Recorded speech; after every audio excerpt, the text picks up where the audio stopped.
Hola, sóc jo, l'Alícia, i m'han donat permís per distreure't uns minutets més. I crec que val la pena que coneguis una història. Avui parlarem de per què els avions no xoquen.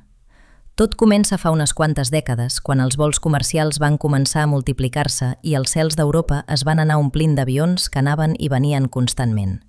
A aeroports com el de Palma, especialment en èpoques amb molt turisme, s'enlairen i aterren molts vols en poques hores. Potser el coneixes. És gran, ple de portes d'embarcament i altaveus que anuncien destinacions amb noms de ciutats d'arreu: Milà, Hamburg, Maó o València. I de fet, l'escena encara avui és molt semblant. Persones mirant el rellotge, maletes arrossegant-se per terra i vehicles recorrent les pistes.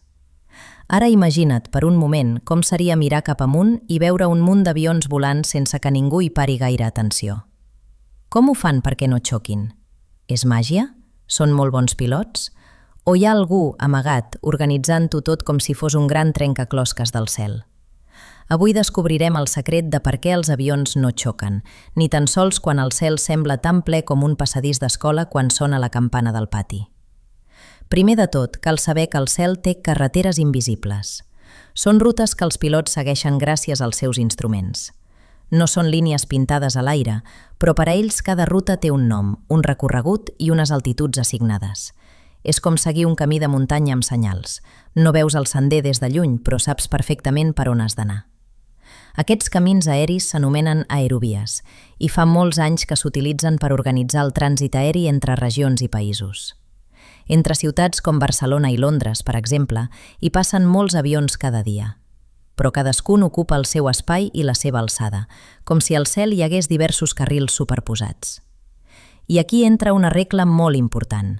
Els avions no només es separen horitzontalment, sinó també verticalment. Les altituds estan organitzades per nivells i sovint els avions que van en una direcció utilitzen uns nivells concrets, mentre que els que van en direcció contrària en fan servir uns altres. Així, encara que dues rutes es creuin, els avions passen a diferents pisos del cel. Sembla fàcil, oi? Però qui decideix quina ruta i quina alçada li toca a cada avió? Aquí apareixen uns dels grans herois del cel, els controladors i controladores aeris. Són persones que treballen amb auriculars i pantalles enormes, veient en temps real tots els avions que es mouen dins del seu espai. S'assemblen una mica a mestres vigilant una excursió escolar o a directors d'orquestra que s'asseguren que cada instrument entri a temps. Alguns controladors treballen a les torres dels aeroports, com les que veus quan viatges, i d'altres ho fan en grans sales de control lluny de les pistes. Mitjançant la ràdio donen instruccions als pilots: mantenir una altitud, canviar de rumb o començar a baixar. El cel està dividit en grans zones de control i cada una té el seu equip responsable. Quan un avió viatja lluny, per exemple, de Maó fins a Lisboa, va passant d'una zona a una altra, com si en una cursa de relleus cada equip de controladors li passés el testimoni al següent. Dins dels aeroports, els controladors de torre s'encarreguen dels enlairaments i aterratges. A l'estiu, en aeroports amb molt trànsit turístic, tot ha d'encaixar com un rellotge. Un avió surt, un altre entra, un tercer espera el seu torn. Però això no és tot. Els avions també porten tecnologia per veure's entre ells. Cada avió emet senyals a través d'un aparell anomenat transponedor, que indica la seva posició i alçada. Gràcies a això, els controladors saben exactament on és cada avió. I encara més, els avions moderns tenen un sistema anomenat TICAS, un sistema automàtic d'avís de col·lisions. Si detecta que un altre avió s'acosta massa, dona instruccions clares als pilots, pujar o baixar, per separar-los amb seguretat. En aquests casos, els pilots segueixen el TICAS fins i tot per sobre de les instruccions del controlador, perquè tot està pensat perquè encaixi com un mecanisme perfecte. Tot i així, poden passar situacions complicades, tempestes, boira, molt trànsit o petits imprevistos. Per això els pilots reben una formació molt exigent i practiquen constantment com reaccionar davant de qualsevol escenari. Tot aquest sistema funciona gràcies a normes internacionals, acordades per països d'arreu del món. Aquestes normes existeixen des de fa moltes dècades i permeten que pilots de qualsevol país es puguin entendre parlant un llenguatge comú, l'anglès de l'aviació.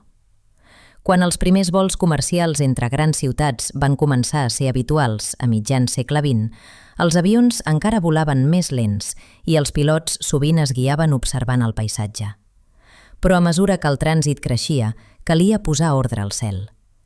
A partir d'aquell moment van arribar els radars, uns aparells que funcionen com a ulls invisibles. Envien senyals que reboten en els avions i tornen, indicant on són i a quina distància. Gràcies a tot això, fins i tot de nit o amb tempesta, el trànsit aeri es pot controlar. I quan hi ha massa avions, alguns han d'esperar volant en cercles abans d'aterrar. Si algun cop has vist un avió donant voltes al cel, probablement estava fent temps perquè li arribés el torn. Hi ha aeròdroms petits on no sempre hi ha controladors de torre i en aquests casos els pilots es coordinen entre ells per ràdio. Però als aeroports grans tot està estrictament regulat. Fins i tot hi ha normes de prioritat, una mena de codi de circulació del cel, especialment quan els avions es veuen entre ells en vols visuals. Així doncs, quan viatges en avió, pots confiar que per damunt dels núvols hi ha centenars de persones i sistemes vetllant perquè tot funcioni amb seguretat. La propera vegada que vegis un avió com un puntet brillant creuant el blau, potser recordaràs tot això. Controladors, normes, tecnologia i milers de quilòmetres de carreteres invisibles. És una mica màgic, oi? I fins aquí la història d'avui. Descansa bé i bona nit.